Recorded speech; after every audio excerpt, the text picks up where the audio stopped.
When World War II ended in May 1945, the SS, the Schutzstaffel, or Protection Squadron, stood revealed as one of history's most criminal organizations. What had begun as Adolf Hitler's personal bodyguard had grown into a vast empire of terror responsible for implementing the Holocaust, operating the concentration camp system, and conducting mass murder across occupied Europe. The SS numbered approximately 800,000 members by war's end.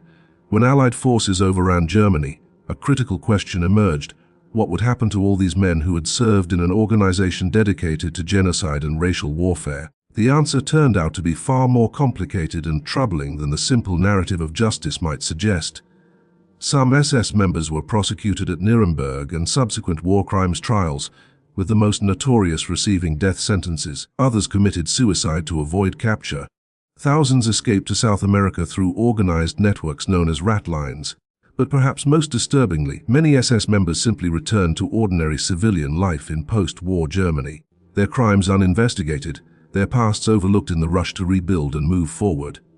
This is the story of what happened to SS members after World War II. A story that reveals not just individual fates, but broader truths about how societies deal with mass complicity and atrocity, how justice can be delayed or denied, and how the perpetrators of genocide can sometimes simply disappear back into the population they emerged from. It's a story that continues to unfold even today, as elderly former SS members still occasionally face prosecution more than 75 years after the war's end. The most visible response to SS crimes came at Nuremberg, where the International Military Tribunal tried major Nazi war criminals from November 1945 to October 1946. While individual SS leaders faced judgment, the prosecution also sought to have entire organizations declared criminal. On September 30, 1946, the tribunal issued its historic ruling. The SS was declared a criminal organization, along with the Gestapo and the SD. This meant that membership in the SS could itself be grounds for prosecution. However, the verdict contained important qualifications that would significantly limit its impact. The tribunal excluded certain categories from the criminal designation: members who had been drafted into the Waffen-SS rather than volunteering, and members of certain SS subunits deemed less directly involved in atrocities. Most critically, the verdict specified that individual criminal responsibility required proof of willing membership and knowledge of the organization's criminal purposes. A person could not be convicted simply for having been an SS member. Prosecutors had to prove they knew about SS crimes and voluntarily participated. With Heinrich Himmler and Reinhard Heydrich already dead, both had committed suicide. The Allies selected Ernst Kaltenbrunner, who had succeeded Heydrich as chief of the Reich Security Main Office, to represent the SS and all its crimes at the main Nuremberg trial. Kaltenbrunner was found guilty of war crimes and crimes against humanity and was executed by hanging on October 16, 1946. His prosecution symbolically condemned the entire SS organization, but in practical terms, one man could not represent the crimes of 800,000 members. 12 subsequent Nuremberg trials conducted by American authorities between 1946 and 1949 targeted mid-level SS officials from key organizations. The Einsatzgruppen trial prosecuted commanders of the mobile killing squads that murdered over 1 million Jews and others in Eastern Europe. The concentration camp administration trial addressed those who ran the camp system. The Rouchet trial focused on the race and resettlement main office, including the Lebensborn program's kidnapping of children. In total, 183 defendants were tried in these subsequent trials, resulting in 12 death sentences, 8 life sentences, and 77 terms of imprisonment. However, 86 defendants were found not guilty, illustrating the difficulty of proving individual culpability even in mass atrocity cases. The Allies also tried SS members in their respective occupation zones and sent some back to the countries where they had committed crimes. Rudolf Aschwitz, commandant of Auschwitz, was extradited to Poland, tried, convicted, and executed near the site of his crimes in April 1947.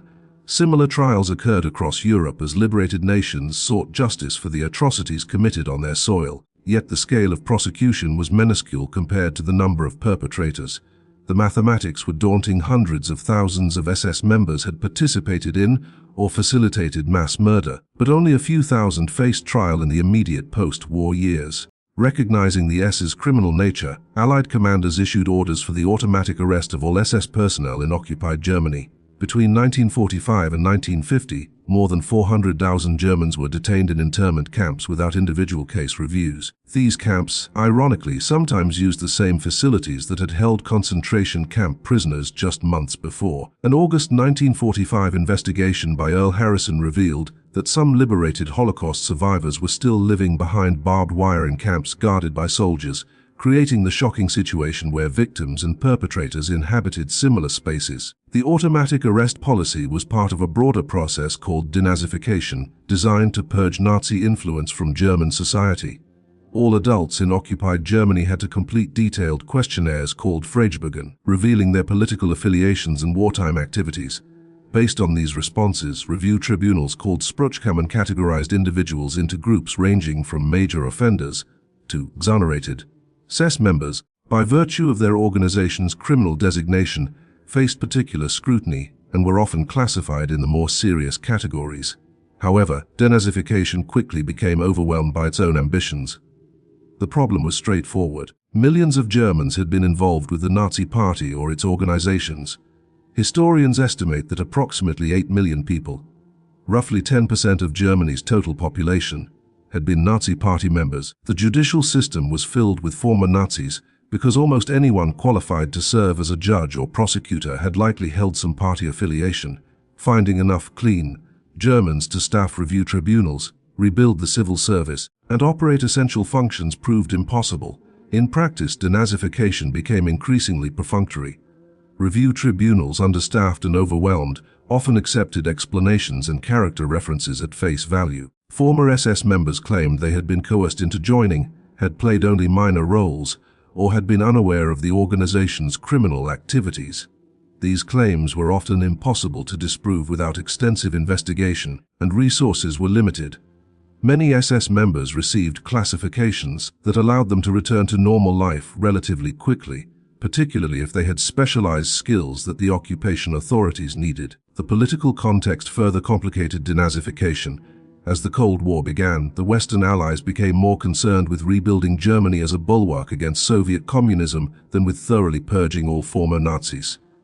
The Soviet Union, meanwhile, used denazification as a tool to consolidate communist control in its occupation zone, removing not just genuine Nazi criminals but also anyone deemed politically unreliable. This created a propaganda battle where East Germany claimed to be the only true, anti-fascist state while accusing West Germany of harboring Nazis, even as substantial numbers of former Nazis rose to positions in both German states.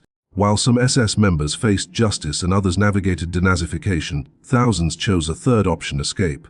A network of escape routes called ratlines developed to smuggle Nazi war criminals and SS officers out of Europe, primarily to South America. The existence of these ratlines is well documented, though the precise organizational structure behind them remains debated. The term Odessa, supposedly standing for Organisation der Ehemaligen SS-Region, became popularized after the war, particularly through Frederick Forsyth's 1972 thriller novel, The Odessa File. While most historians now believe no organization literally called Odessa existed, the ratlines themselves were very real. The escape networks operated through multiple routes. The most common path went from Germany or Austria through Italy, with Rome and Genoa serving as major transit points, then by ship to Argentina, Brazil, Chile, or Paraguay. A secondary route ran through Spain, then on to South America. These networks received assistance from multiple sources, some of which are deeply troubling. Certain Catholic clergy, particularly Austrian Bishop Alois Hudel and Croatian priest Krunoslav Draganovic, actively helped Nazi fugitives obtain false documents and travel papers. The International Committee of the Red Cross, overwhelmed by millions of displaced persons and unable to verify identities effectively, inadvertently provided documentation that helped Nazis travel under assumed names. Sympathetic officials in various governments, particularly in Argentina under Juan Perón, facilitated entry and provided protection. Argentina became the primary destination, with an estimated 5,000 Nazi war criminals settling there. Perón, who had served as a military attaché in Italy during the war and admired aspects of fascism, actively welcomed Nazi fugitives. He viewed the Nuremberg trials as an infamy, and believed experienced German military and technical personnel could benefit Argentina. His government established a secret office in Bern, Switzerland, to process paperwork and provide travel documents. Carlos Fuldner, a German Argentine who had served as an SS captain, managed key aspects of these operations. Rodolfo Freud, head of Perns Information Bureau, coordinated with immigration officials to streamline the process. The list of SS members who escaped to South America reads like a roster of the Third Reich's worst criminals. Adolf Eichmann, who coordinated the deportation of millions of Jews to death camps, lived undiscovered in Argentina until Israeli agents captured him in 1960.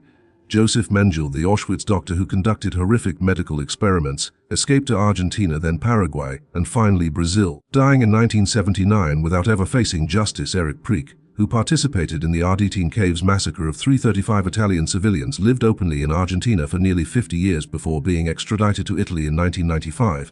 Klaus Barbie, known as the Butcher of Lyon for his brutal interrogation methods and deportation of Jews, reached Bolivia with assistance from American intelligence, who briefly used him as an anti-communist asset before he became too problematic. The ratlines' success depended on chaos, complicity, and the limitations of post-war record-keeping.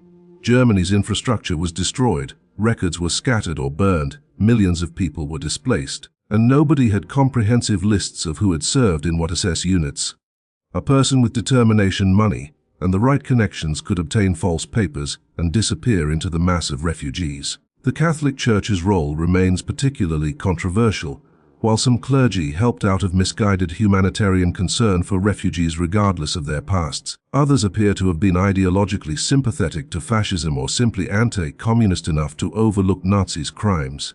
The most consequential decision affecting SS members' post-war fates came not from trials or escape networks, but from political choices made by West Germany's first Chancellor, Konrad Adenauer, who came to power in 1949. Adenauer faced a fundamental dilemma: how could Germany rebuild with millions of former Nazis excluded from public life? His answer was controversial then and remains debated today. Rather than continuing aggressive denazification, Adenauer opted for a strategy of integration, incorporating former Nazis back into society to enable the new Federal Republic to function and move forward. In 1951, several laws ended denazification and allowed officials to retake jobs in the civil service. Article 131 of the Basic Law specifically addressed the reintegration of former officials, except for those classified as major offenders or offenders. The most serious categories, known as 131ers, were given hiring quotas in government service. Amnesty laws passed in the early 1950s pardoned an estimated 7,276 people, including those with sentences of 6 months or less, 35,000 people with sentences up to 1 year, and more than 3,000 functionaries of the SA, SS, and Nazi Party who had participated in dragging victims to camps. The practical effect was that former SS members returned to positions throughout West German society. The judiciary was particularly affected. Many judges and prosecutors who would be responsible for investigating Nazi crimes had themselves been involved with the regime. Police forces included former SS and Gestapo members. Government ministries employed thousands of people with Nazi pasts. The intelligence services actively recruited former SS officers for their anti-communist expertise. The Foreign Office became so thoroughly staffed with former Nazis that one historian later described it as maintaining more continuity with the Third Reich than discontinuity. Adenauer justified this policy by arguing that the main culprits had been prosecuted at Nuremberg, that German society needed to move forward rather than remain paralyzed by past investigations, and that reintegrating former Nazis was preferable to creating a permanent class of embittered outcasts who might gravitate toward extremism. He also emphasized reparations and compensation for Nazi victims as the new priority. Critics, particularly in East Germany and among some Holocaust survivors, viewed this as allowing perpetrators to escape justice and creating a society where mass murderers could resume normal careers. The consequences were profound. With former Nazis integrated into the legal system, prosecutions of war crimes became difficult. Who would investigate? Who would prosecute? Many files went missing or were destroyed. Potential witnesses were intimidated. Cases were dropped due to insufficient evidence or statute of limitations issues. The 1950s became what some historians call a period of communicative silence, where Germans didn't discuss what had happened. Former perpetrators felt safe from accountability, and victims' voices were marginalized. The silence began to crack in 1958 when Germany established the Central Office of the State Justice Administrations for the investigation of National Socialist crimes in Ludwigsburg. This office was created partly in response to the 1958 Einsatzkommando trial, where 10 former SS members who had participated in mass shootings in Lithuania were prosecuted. The case gained public attention because the defendants had been living openly in Germany, their crimes known but uninvestigated until one became too brazen and drew official scrutiny. The Frankfurt Auschwitz trials of 1963-1965 represented the most significant West German effort to prosecute SS crimes. 22 defendants, including former guards, administrators, and medical personnel from Auschwitz, faced charges related to the murder of hundreds of thousands of people. The trials revealed horrific details of camp operations to a German public that had largely preferred not to know. However, the legal framework proved frustratingly inadequate. Many defendants successfully argued they had only been following orders. German law distinguished between murder and the lesser charge of being an accessory to murder. Guards who had shot prisoners could sometimes be convicted only of being accessories if prosecutors couldn't prove their personal motivation. Of the 22 defendants in the Frankfurt trials, 17 were found guilty of some charge, but only 6 received life sentences, while others got sentences ranging from 3 to 14 years. Many served only portions of their sentences before being released. The trials demonstrated both the possibility and the difficulty of prosecuting SS crimes decades after the fact. Witnesses were elderly or deceased, memories had faded, documents were missing, and legal standards required more proof than was often available. The statute of limitations issue came to a head in the late 1960s. German law initially set a 20-year limit for murder prosecutions, meaning that after 1965, even the worst Nazi crimes would be unprosecutable. After intense debate, Germany extended and eventually abolished the statute of limitations for murder, but not before many SS members had escaped prosecution simply by waiting out the clock. Prosecutions continued sporadically through the following decades, but the numbers remained small. Of an estimated 6,000 to 7,000 SS members who served at Auschwitz alone and survived the war, fewer than 50 have been convicted by German courts. The pattern repeated across other SS units and camps: thousands of perpetrators, handfuls of prosecutions. Most SS members who were not among the most notorious simply were never brought to trial. A significant shift occurred in the 21st century with a new legal strategy. The 2011 trial of John Demjanjuk, a former guard at Sobibor death camp, established a crucial precedent. Demjanjuk was convicted as an accessory to the murder of 28,060 people despite no evidence of specific crimes he personally committed. The prosecution argued successfully that guards were essential to camp operations and that without people like Demjanjuk, the camps could not have functioned. Therefore, serving as a guard made one an accessory to every murder that occurred while one was present. This reasoning opened the door to prosecuting elderly former SS members even without evidence of individual acts of violence. In 2015, Oskar Gröning, the bookkeeper of Auschwitz, who had processed valuables taken from prisoners, was convicted as an accessory to 300,000 murders and sentenced to 4 years imprisonment. He was 94 years old. In 2016, Reinhold Hanning, a former guard, was convicted at age 94 and sentenced to 5 years. In 2020, Bruno Day, who had served as a guard at Stutthof concentration camp, was convicted at age 93 and given a 2-year suspended sentence. These recent prosecutions have sparked intense debate. Supporters argue that justice delayed is better than justice denied, that these men participated in the machinery of genocide and should face accountability regardless of their age, and that prosecutions serve an educational purpose by keeping Holocaust memory alive. Critics contend that prosecuting nonagenarians for actions taken as teenagers under coercion is vindictive rather than just, that the legal reasoning stretches too far by making mere presence equivalent to culpability, and that resources would be better spent on education than on trials of elderly men. From the defendants' perspectives, these trials represent a cruel twist of fate. Having spent decades believing they had escaped accountability, living ordinary lives as grandfathers and respected community members, they suddenly face prosecution in extreme old age.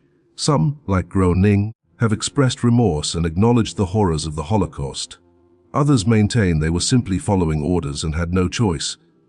A few continue to deny or minimize the crimes entirely. The practical challenges are immense. Defendants are often too frail for traditional trials, requiring special accommodations and abbreviated court sessions. Witnesses are few and memories are unreliable after so many decades. Convictions sometimes come too late for sentences to be served, as defendants die before exhausting appeals.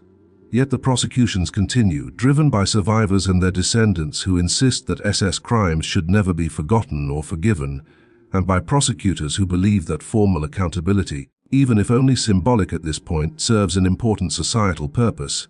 For every SS member who faced trial, dozens or hundreds never did. The vast majority of SS personnel simply returned to civilian life and were never held accountable for their actions. Some became successful businessmen, others teachers, doctors, lawyers, or civil servants. They raised families, paid taxes, and lived unremarkable lives. Their neighbors often never knew what they had done decades earlier. Their own children and grandchildren sometimes learned about their pasts only after their deaths, if at all. This reality is perhaps the most disturbing aspect of the entire story. The SS was an organization that committed genocide on an industrial scale, yet most of its members died peacefully in their beds, having faced no legal consequences for their actions. The reasons for this failure of justice are multiple: the overwhelming scale of complicity making comprehensive prosecution impossible, the integration policies of the Adenauer era, the legal difficulties of proving individual guilt in collective crimes, the passage of time eroding evidence and memories, and perhaps most fundamentally, a collective desire to move on rather than confront uncomfortable truths. Some former SS members lived with guilt and trauma, haunted by what they had done. Others apparently felt no remorse, viewing their actions as following orders or serving their country. Still others rationalized their crimes through various mental gymnastics, claiming they hadn't known the full extent of atrocities, or that they had only played minor roles, or that everyone was just trying to survive. Psychological research on perpetrators of mass atrocity suggests that human beings are remarkably capable of normalizing even extreme violence and then compartmentalizing it after the fact. The integration of unprosecuted SS members into post-war society had long-term effects on German culture and politics. It contributed to a widespread silence about the Nazi period, as both former perpetrators and their families had reasons to avoid discussion. It complicated Holocaust remembrance, since publicly confronting Nazi crimes risked implicating people still living in communities. It may have influenced political attitudes, as former SS members and their sympathizers sometimes opposed reforms or opposed confronting the past. The full extent of these effects remains debated by historians and sociologists. What happened to SS members after World War II does not have a single answer, but rather thousands of individual answers, ranging from execution at Nuremberg to comfortable retirement in South America to quiet integration into post-war German society. Some faced justice, many escaped it, and most simply got away with participating in one of history's greatest crimes.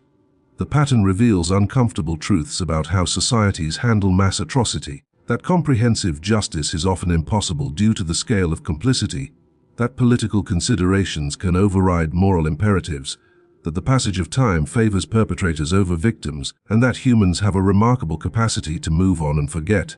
The SS was formally declared a criminal organization, yet being an SS member rarely resulted in prosecution. The automatic arrest policy detained hundreds of thousands, yet most were eventually released. Denazification was designed to purge Nazi influence, yet it largely failed due to practical limitations and political choices. Thousands escaped through ratlines, living for decades in South America before some were finally brought to justice. And perhaps most troublingly, the majority of SS members simply resumed normal lives in Germany, their crimes uninvestigated, their pasts overlooked. The story continues to unfold. Recent trials of nonagenarian former guards demonstrate that some societies refuse to let these crimes be forgotten, even if justice comes impossibly late. The declassification of documents continues to reveal new information about who participated in what crimes and who helped them escape. Descendants of both victims and perpetrators continue to grapple with this history, trying to understand how ordinary men became perpetrators of genocide and what that means for questions of individual responsibility and collective guilt. The question of what happened to SS members after World War II ultimately asks deeper questions about justice, memory, and how societies move forward after committing or enabling atrocities. The answers provided by history are unsatisfying. Some justice, much injustice, extensive escape and evasion, deliberate forgetting, and belated reckoning. These outcomes reflect not just the specific circumstances of post-war Europe but broader human patterns in dealing with large-scale violence. Understanding what happened to SS members helps us understand both the possibilities and limits of accountability after mass atrocity, lessons that remain relevant as the world continues to grapple with genocide and crimes against humanity in our own time.